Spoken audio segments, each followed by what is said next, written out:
Hello, you're watching news from Kazakhstan, and here are the headlines.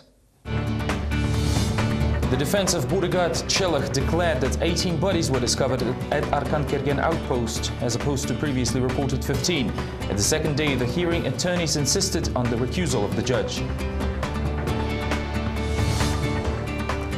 Kazakh citizens invested around $20 million to the national IPO, who is forcing the people to buy shares. iPad and a ticket to UK pupil named Elbasi won the contest of wishes to the president.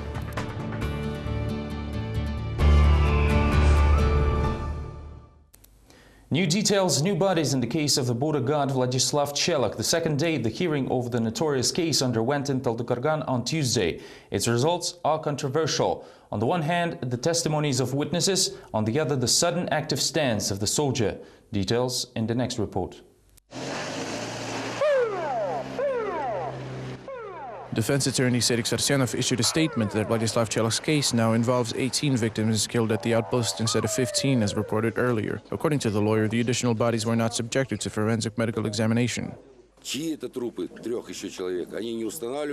have not even tried to identify the 3 additional bodies involved in the case. No new facts or information are added to the indictment.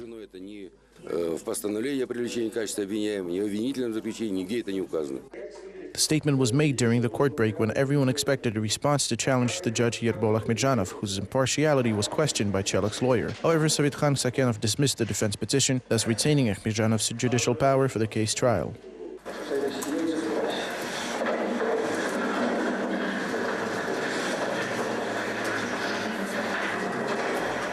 The defendant finally seemed confident enough to start asking questions during the court session. The primary concern was the lack of access to a few volumes of classified case files for Chelakh's defense party.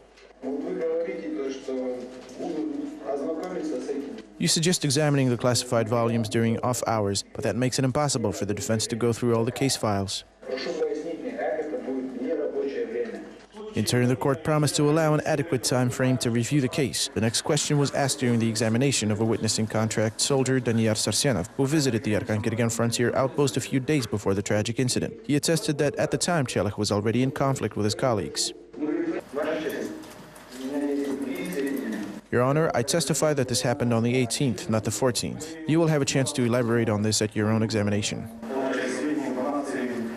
3 more witnesses were called in yesterday. One of them is Ruslan Sharapiev, who assisted in Chelakh's detention. He told that the only border guard to survive the massacre was found hiding under the bed inside a winter hut. The TV was on and its sound attracted the search party. He said he was trying to flee from someone, but he did not specify who attacked the post. From the moment of detention to the forensic psychiatric evaluation of Vladislav Chelakh, very little to no information on the heinous crime was reported to the public. However, the trial itself keeps revealing new case details. Meanwhile, the injured party court examination is scheduled for Wednesday. The decision of the appeals court over the case of Vladimir Kozlov, which was held on Monday in Aktau, indicate the absence of justice, legality and fairness in Kazakhstan. This opinion was voiced by the press conference participants in Semey. Representatives from social movements of Pavlodar, Usk-Kamenogorsk and Semey believe that the guilt of the opposition politician, who was sentenced to 7.5 years in prison, has not been proven. Activists are certain that the punishment is unfair and politically motivated. Social activists said they were going to ally with a committee created to support political prisoners and also expressed their approval of the statement made by Alga Party pending registration regarding the decision of the Court of Appeals. We reject the political verdict of the Mangistau court and call on the public to support the prisoner of conscience Vladimir Kozlov. We all join this political statement and we endorse every word of it and call to public to support our statement and take a stand for Vladimir Kozlov.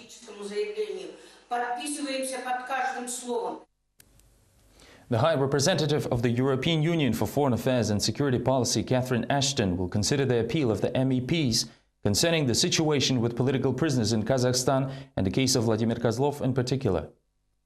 The night before the appeals hearing for the leader of Alga Party, a number of MEPs led by Peter Boris addressed the request to Catherine Ashton, asking for an immediate and thorough monitoring of fairness and impartiality of the appeals trial on Kozlov's case. Peter Boris and his colleagues have already visited Kazakhstan, where they met with Zhanaozian and Shepe residents, and in fact attended trials against the politician. Based on their past meetings and observations, MEPs believe that Kozlov should be released from prison immediately.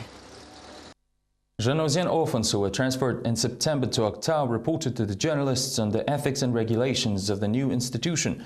According to one of them, Kanat Abulkhairov, he was sent to a psychiatric clinic for opposing the regime. More details in the next story.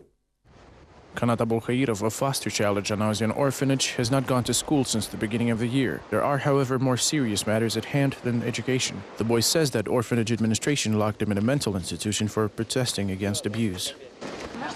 My health was okay, but our nurse, Tamara, sent me to a clinic twice, saying that I was mentally challenged. Medical tests did not prove it. From time to time, tutors massaged me, and the number of misunderstandings escalated. So I was told that I would finish 10th grade in Aktau, but now I'm not doing anything. Other kids secretly complained about the methods and tutors at the orphanage, but only off-camera. It is now important that the administration of the facility that moved from Zhanozyan to Aktau this fall shed light on the situation. The deputy director blames the regional department of education. You may only visit us by permission. Please provide a permit issued by the education department.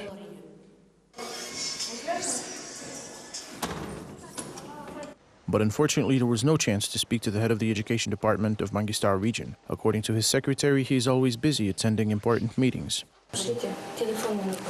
The boss is at a meeting and cannot talk to anyone right now.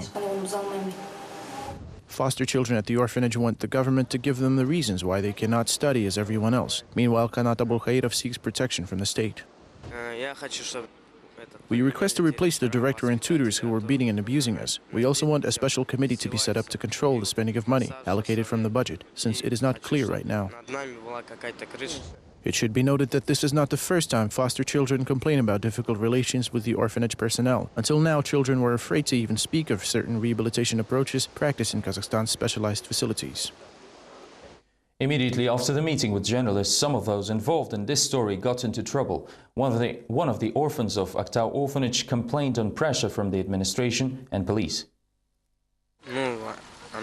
She told me that I will have to go to the hospital, and then she told me what medicine to take, but I refused. I would not listen to her. Employers must become sensitive to social and labor conflicts and to the moods of the working class. During the conference, business partnership and NGOs, the representatives of the new structure within Samruk-Kazana Fund declared that they are ready to meet with each worker to not let Zhanozyan events repeat. However, civil activists claim that social conflicts often are uncontrollable. Take a look at our next report. The Samruk-Kazana Social Partnership Center intends to completely eliminate possible social and labor conflicts provoked by the very name of Zhanozyan, still scaring off local employers. The government is ready to provide them with professional advice and training on mediation and conflict prevention basics. There were a few cases of overdue salaries and overtime premiums, but they never resulted in mass conflicts. We resolved them with no public involvement. Civil activist Zauresh Batalova is convinced that the new government institution's activity is just an attempt to hold severe social problems at bay. A truly efficient social and labor conflict resolution requires involving government officials along with local employers. The former, however, appear reluctant to engage in such kind of activities. There won't be any positive results until officials opt for a meaningful dialogue with citizens. The people are ready for it, but they do not get a likewise response. In turn, MP Aygul Solovyova expressed uncertainty about peacekeeping capacity of the Corporate Social Responsibility Center. She believes that the company must not concentrate solely on resolving internal labor conflicts. It should also consider other types of issues rocking Kazakh society. It should not take a severe social conflict to shake the government into paying attention to people's needs, forcing it to start working more efficiently. We want our homes back. On Tuesday, around 40 mortgage equity investors failed by previous construction companies held another protest rally in Astana. It has been 4 years since government officials promised them accommodation in new apartments. It is almost December now, and the people's patience is exhausted. The government seems to be pushing us into bloodshed and violence, just like it did back in December 1986 and 2011. This time the rally was ended by yet another promise of officials to resolve the ongoing issues. However, it seems that next time the situation may turn differently. The shares of the national IPO are forced for purchase. These rumors were confirmed by KplusTV representatives. To recap, earlier the deputy chairman of Samruk-Kazana Fund received complaints from several citizens. According to them, the management of state-funded organizations forces its subordinates to purchase at least several shares. As a result, Kazakh citizens bought $20 million worth of shares. Details next. An unusual VIP queue formed at the Kazakh Post central office on Tuesday as the country's MPs lined up to purchase Kazakhstan's oil shares. Prior to that, on Monday, they've already arranged everything that was needed without reporters' cameras and other witnesses. This line is only for show.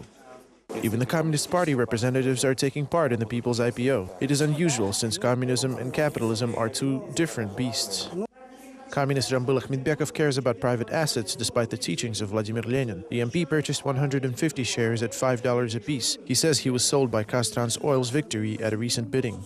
435 тысяч тенге я получаю. Поэтому я уже определенную сумму. I am paid about $3,000 every month, and I tend to save money. For 9 months of work, I have managed to save up some assets, and therefore I am willing to spend no more than $1,500. I also need to buy several more things, including a fur coat for my daughter. Там остальное, конечно, дочь, она может шубу покупать. In the meantime, retiree Kuandykis Makambetov purchased 500 shares. He accidentally encountered officials and reporters at the cash register. The flashes of cameras did not keep him from praising the people's IPO. I live nearby and I prefer to buy stocks through Kazpost. I know that Kazakhstan's oil is one of the most stable companies in the country. That is why I came here to buy shares. By now, Kazpost received over 3,000 applications in the amount of $20 million. This isn't much, but the major flow of investors is expected on December 5th, predicts the National Fund. Our people have the procrastinating mentality. It is not good to wait for the last minute to make the purchase. The process has its share of scandals as well, judging from complaints coming from the country's regions. Allegedly, teachers and entertainers there are actually forced to buy shares. If you are forced to become rich, please call and tell us that you do not want it and that they are indeed forcing you to buy these shares. So you admit that there are such cases. During an online conference with Bishimbayev from Pavlodar region, 1 or 2 people spoke about being forced to buy shares of Kazakhstan's oil. In the meantime, the stock market is now also available to the employees of Samruk Kazanat. It is the people's IPOs after all. Hence, banning anyone from purchasing shares would mean the violation of their rights. Experts claim that the change of the political generation in China is the second most significant event in the world after the US elections. Processes underway in China influence Kazakhstan. 2 countries have transboundary rivers, credit obligations, joint investments in oil and gas sector and infrastructure projects. These and other issues were discussed on Tuesday in Almaty. How would Kazakhstan be affected by the rearrangement of political leadership in China? This topic is on the debating agenda of the Club Institute of Political Solutions. Sinologist Konstantin Syrovyeshkin believes that China will pursue a tough foreign policy advancing national interests. It will also try to increase its influence over the CIS and Central Asia. I am all for good relations with the neighbors, but I would be very cautious about China. It is not the right country. From the strategic perspective, we need to do anything to limit China's presence in Central Asia and the CIS in general. It should not become dominant. The scholar explains that should the free trade zone appear under Chinese leadership on the territory of the SCO, the CIS member states will not be able to resist commercial influx. He believes the Eurasian integration is the way out of this situation. It would be great if we managed to do that, which would lead to a completely different situation. Otherwise, we are all too small on our own. Within the scope of the global economy, neither Russia nor Kazakhstan with Belarus, or any other country for that matter, has any power in this regard. In the meantime, economic expert Baurjan Tulepov does not support the rapprochement with Russia. He says that the northern neighbor is just too unstable and unpredictable, whereas China is exactly the opposite. China is a country led by a political party, not some individuals. Therefore, I believe that political and economic course of China will not change drastically in the future. I wish Kazakhstan would reconsider its inflation and monetary policy to resemble that of China's. The club decided to adopt the principle of economy first, politics later. Participants then engaged in discussions of the myth about the performance efficiency of the Chinese population.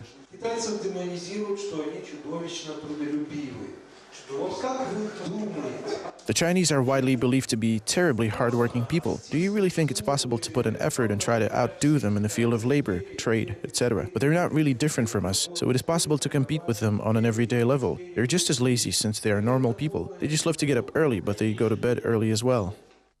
Experts agreed that Kazakhstan needs to decide which course to take and define the ways of development in order not to fall under the influence of the more powerful states. Apparently, the political leaders of the country decided to have it their own way, which has been going on for 20 years. During this time, 3 generations of senior politicians changed in China, while everything remains the same in Kazakhstan in this particular regard. The fifth media forum was launched in Almaty by a dialogue between journalists and state officials.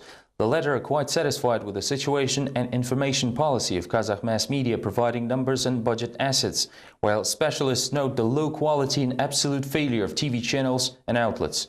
More details in the next report.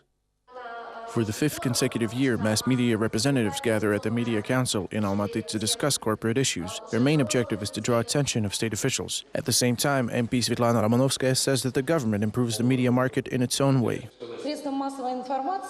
The media and ordinary people just need to learn how to make use of what the state has to offer. I say this with full confidence because overall the parliament is quite open nowadays. According to the representative of the Information Ministry, 130 new media organizations have been recently created in Almaty alone, and the state has allocated over $150 million for government contracts. Officials believe that they will promote competition and quality in journalism, but foreign experts have a different opinion on the matter. State subsidies exceed the size of the advertising market. This means that it does not follow free market rules. Subsidized media is not concerned about the audience's interest. It pays attention to the interest of officials who gave the subsidy. This way the media will never be as competitive as in Russia because they are concerned about what people actually want to see. In addition to state orders, there is also legislation that clearly limits journalistic freedom. Executive Director of Internews Kazakhstan Marjan Yeshabayeva believes that some laws were invented to make it easier to control the press. Thanks to these laws, any journalist who writes articles and investigates cases can go to jail and be prosecuted. Above all, the law on slander, which unfortunately has not been decriminalized, as well as the law on defamation and libel, raise major concerns. According to recent studies conducted by experts among Kazakhstan media managers, the country lacks strong and influential media brands that could compete with Russia and the West. Understandably, the situation is getting worse every year. On Tuesday, the leadership of Astana Education Department demonstrated intense preparation to the most important event, the Day of the First President. While some organized exhibitions of children's works titled The Wishes to the Head of State, others competed in the knowledge of the President's biography. Next report has more.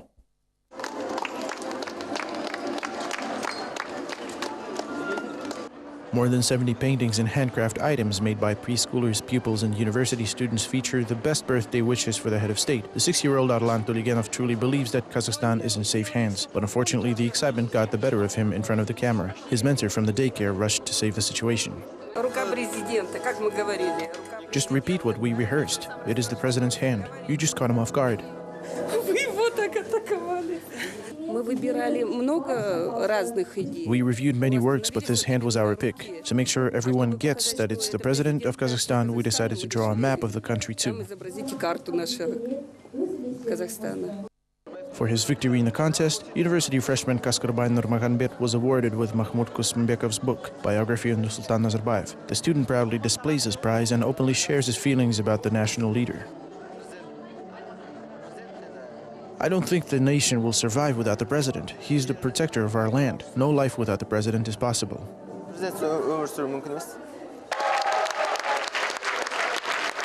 These are the top 20 students selected from 70 schools of Astana who memorized the biography of the president and now compete in who can answer questions faster.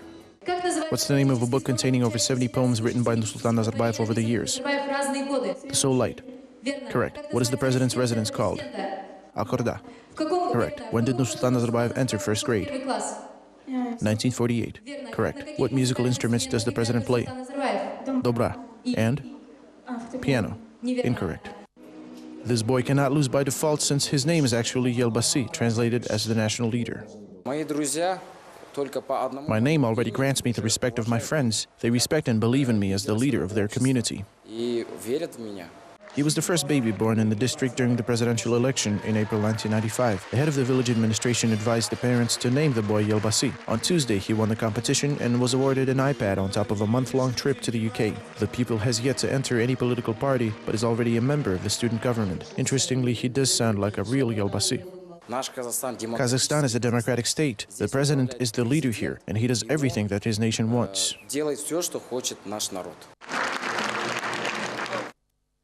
Kızılırda communists are anticipating a gift from authorities. Recently, the deputy mayor of the city reported to the press that he will give a second life to the Soviet monuments, which are currently stashed in the old park. Apparently, this initiative was not supported at the city administration. Second-grade student Adliet often walks in the old park, accompanied by his grandfather, who knows all of the old monuments since childhood. The park is famous for its symbols of the Soviet era, memorials of Vladimir Lenin, Soviet commanders Voroshilov and Zhukov, as well as other heroes of the country's now forgotten past. Who is Lenin? An actor, maybe? I really don't know. The communist Rursino Pabekuli is offended by the boy's lack of knowledge of the Soviet history. After all, the last century was irreparably marked by the formation of a new country, the Soviet Union. But now the social memories of the once mighty empire can only be found in encyclopedias.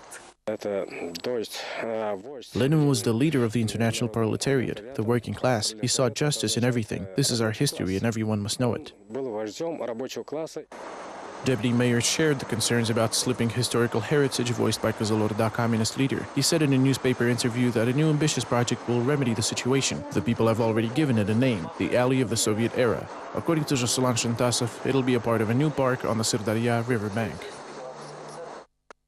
That is where we will set up the Soviet Alley, complete with all the busts, monuments, and even heavy sculptural compositions from the other parks. I am sure that city residents, especially seniors, will support our idea. Meanwhile, it turned out that the city administration has not heard anything about the initiatives of its main ideologist. The question whether the new history will have a place for stone and bronze symbols of the Soviet past is hanging in the air for now. It is quite possible that the only way for Adliet to learn about real people behind monuments is Wikipedia. Snow thickness reached 15 centimeters in Almaty just in 2 days, creating hard time for pedestrians and drivers. Authorities report that they are undertaking all necessary measures to improve road conditions. However, some picky city residents are still not happy. Even moderate snowfall turns into a hardcore challenge for the city administration. Despite the available snow removal equipment and sufficient funding, the situation seems to be repeating over and over every single year. The primary objects for snow removal are highways with heavy traffic, such as Al-Farabi, Furmanov, and Dostik avenues. The Uptown District residents take the first major snowfall as a sign to avoid being slushed by passing cars or slipping down on icy roads. Pensioner Svetlana Krimova calls this time of the year an injury risk season. I almost slipped and fell. However, drivers remain the major source of grievance towards the poor snow removal services provided by municipal agencies. The roads are in terrible condition. It looks like they haven't been shoveled at all, which clutters traffic and makes walking a challenge for pedestrians. I wonder where the tax money goes. Almaty resident Maksat Bakibayev is not satisfied with the buoyant reports of the city administration. Maksat is convinced that 600 manual shovelers and 200 units of snow removal equipment is not enough to put the city streets in order. As I was coming home late, I saw workers shoveling snow to clear the roads. I have no doubts that human resources and equipment are allocated by the authorities. However, they're definitely not enough. Almaty residents now joke that probably the only way to put the city streets in due order is relocating government officials along with the country's president back from Astana. This is all we have time for now. Thank you for watching. Stay well.